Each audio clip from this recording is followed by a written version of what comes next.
My mother called me a few days ago. She was crying and reminded me that it was her brother Brian's birthday.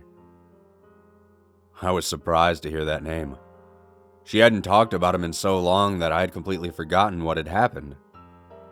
When I told this story to my buddy, he mentioned that the internet loves creepy government stuff. So, here's the tale of my family's dark mystery. I'll tell you what I know first, and then I'll tell you how I know. My Uncle Brian was a scrubber for a private company contracted with the US government. His job, or the job of his entire team rather, was to retrieve or destroy secret, top secret, and alleged above top secret data from sunken military vessels. This included anything from documents, storage drives, cargo, weaponry, dog tags, identification cards, and even corpses. He would also scrub identifying marks on ships, strip indicators of country of origin, and salvage valuable parts of the craft. His duties were not limited to these, but these are the most interesting and relevant. Brian performed deep-sea dives between 1969 and 71, then again from 1980 to 81. We don't know much about his life between those two periods, but we do know that he was stationed at a training facility somewhere in the Arctic Circle, probably Greenland or Canada. During that time, he only visited his home in Arizona for 6 weeks per year, and was forbidden from doing all kinds of weird things. He was not allowed to purchase office supplies or typewriters, could not spend money at all except with a checkbook issued to him by his employer, could not go into a bank for any reason, could not handle cash, could not go to large gatherings or drink alcohol, etc. They wouldn't even let him smoke cigarettes. He was forbidden to write anything down and therefore would never handle a pencil. Couldn't talk about his job, and refused to even touch a phone, with one exception. Brian had to call a phone number every 6 hours, regardless of the time of day. He would wake up in the middle of the night to make the call, which always pissed off his wife. Whenever he made that call, he always spoke casually, as if talking to an old friend, and had conversations that never mounted to more than idle chit-chat. I only heard these calls once in my life, and only in retrospect did I realize that they were heavily coded. What he was actually saying, we will never know. Even when someone called for Brian, he wouldn't take the phone. He would only touch it or speak if he himself dialed the number. I've never seen such a paranoid person in my entire life. But in my young age, I found his behavior harmless and amusing. My uncle mysteriously disappeared in 1999, when I was 12 years old. I had only met him twice, and by that time he was retired. I was too young to remember him the first time we had met, but the second occasion I actually tried to block out and pretty much have, until this conversation with my mom. When we visited him for a week in Phoenix, he was glum the entire time. The man was singularly unfriendly, and appeared scarcely aware of anything but his own private thoughts. He was more pensive and withdrawn than anyone I had ever known, as if he had retreated entirely from this planet and left a functioning body behind. He looked over his shoulder all the time, even on the couch, and always watched the rearview mirror when Mom drove us out to dinner. I remember him constantly doing weird things, such as inspecting the light switches in his home, unscrewing the little plates and poking around, then putting them back on. He looked up in the air each time he walked outside, as if he expected a brick to fall on his head, or maybe, perhaps, a helicopter to snap a photo of him. He only ever spoke in short and stilted sentences, cautious not to divulge anything that could get him into trouble. Brian seemed like he had the weight of the world on his shoulders, and a flood of confessions just behind the dam of his teeth. I found myself wondering about him each night as I tried to fall asleep. One night during that visit, Brian snapped. I don't know what caused it, but he had a massive freakout and started acting like he was on hard drugs. In the middle of a normal conversation on the couch, he started shrieking about how he was sick of all the games and didn't want to be a gerbil anymore. To my mother's horror, he lunged at me and tried to strangle me. He kept screaming to my mother that he was going to twist the head off and show you all the circuits, and went on and on about how there were cameras in my eyes and microphones in my ears. He bit me, and when he saw that I bled, he snapped out of the episode and burst into tears. My mom tried to call 911 from the house, but for some reason it wouldn't connect. She frantically dialed the number on his barren fridge, and a woman answered. My mom told her that Brian was acting crazy, and said that she needed police and an ambulance. The woman told my mom that she'd phone Brian's doctor immediately, and that everyone should just sit tight. I refused to go to the hospital anyways. I'm a lifelong emetophobe, and hospitals make me nauseous. In less than an hour, a man showed up at the door. He called himself Dr. S. The doctor was dressed in ordinary slacks and a button-down shirt, and had a clean shave. I remember noticing the roughness of his hands when he shook mine. He was big, but too well-spoken to be some bruiser. I have trouble explaining what I mean, but the plainness of his appearance and the calmness of his demeanor felt very menacing to me. Like he was about to murder every person in the house, Patrick Bateman style. The thing I remember most about him, however, was that he carried the acrid stench of chemicals, as if he had been varnishing wood or something. The doctor had a quiet conversation with my uncle on the back patio, and then he politely excused himself and left. He told my mom and I that Brian is going to be fine, that he just needs some rest. He said he ordered a prescription and that we can pick it up for him tomorrow. When my mother asked if it was dangerous to be alone with him, the doctor just laughed and said, "Not anymore. I promise." He squeezed my shoulder and walked away. Two things really disturbed me about Dr. S's visit. The first was that between hello and goodbye, the man wasn't there any longer than 4 minutes. What could he possibly have said to Brian in that amount of time? And second, when I ran upstairs to watch the doctor drive away, he didn't get into a car. He literally walked out of the neighborhood.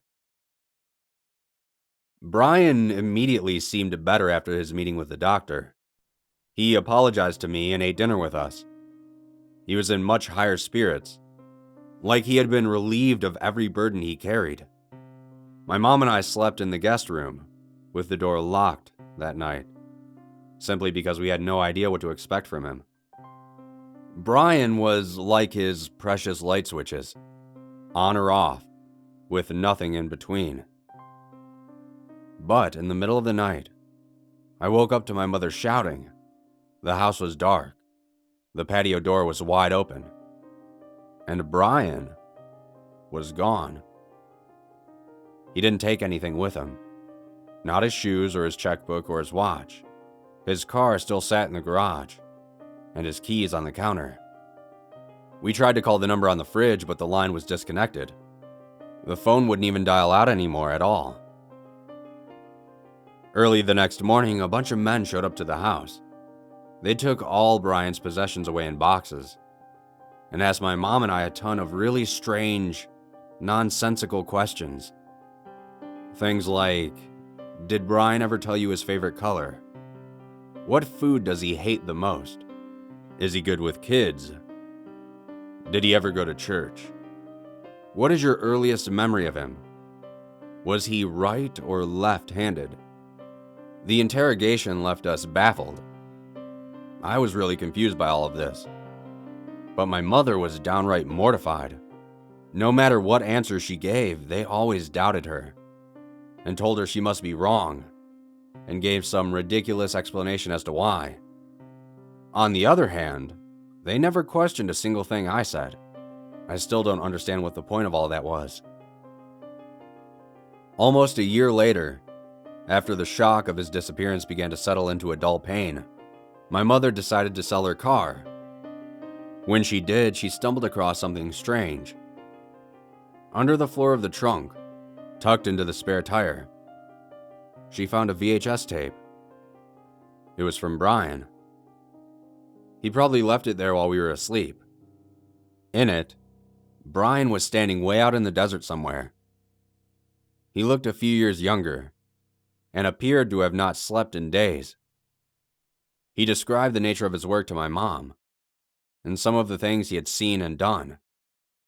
I pieced together everything I know about him from this tape and some conversations between my mom and Brian's ex-wife. I haven't seen the tape since we found it, and I'm sure my mom got rid of it, as Brian instructed. But here are the things I remember best. The weirdest and scariest things he found while working on sunken ships and submarines. Rooms that remained pressurized, where people appeared to live for weeks after the submarine sank. Some of the sailors appeared to have lost their minds and wrote all over the walls or killed each other. Loud banging sounds on the hull and in passageways. These wrecks were mostly from World War II and the Cold War, some even Vietnam, so years or decades old. But Brian swore he heard SOS and Morse code on more than one occasion. He even claims he once heard leave. Frozen bodies that looked mummified, suspended in the wrecks with smiles on their faces. The skin freezes and flakes off, revealing an eerie grin. The body of a young woman who appeared to have died much more recently than anyone else on the ship. She was wearing a flowing white dress and looked like an angel when Brian found her. She wasn't desiccated like the other bodies. Her skin was pristine, despite being locked in a British submarine that sunk in the 1940s, and now lays at the bottom of the North Sea.